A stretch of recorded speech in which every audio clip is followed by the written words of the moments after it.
said some days I feel like shit, some days I wanna quit and just be normal for a bit. I don't understand why you have to always be gone. I get along, but the trips always feel so long, and I find myself trying to stay by the phone, cause your voice always helps me to not feel so alone. But I feel like an idiot, working my day around the call, and when I pick up I don't have much to say. So I want you to know it's a little fucked up that I'm stuck here waiting, at times debating, telling you that I've had it with you and your career, me and the rest of the family here singing Where'd You Go? I miss you so. Seems like it's been forever that you've been gone. Where'd you go?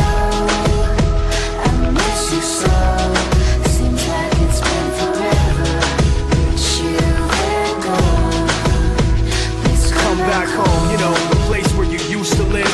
Used to barbecue and burgers and ribs. Used to have a little party every Halloween with candy by the pile. But now, you only stop by every once in a while. Shit, I find myself just filling my time with anything to keep the thought of you from my mind. I'm doing fine, and I'm planning to keep it that way. You can call me if you find that you have something to say, and I'll tell you, I want you to know it's a little fucked up that I'm stuck here waiting, at times debating, telling you that I've had it with you and your career, me and the rest of the family here singing Where'd You Go?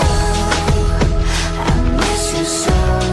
Seems like it's been forever that you've been gone. Where'd you go? I miss you so. Seems like it's been forever that you've been gone. Please come back home. I want you to know it's a little fucked up that I'm stuck here waiting, no longer debating, tired of sitting and hating and making these excuses for why you're not around and feeling so useless. It seems one thing has been true all along, you don't really know what you got till it's gone. I guess I've had it with you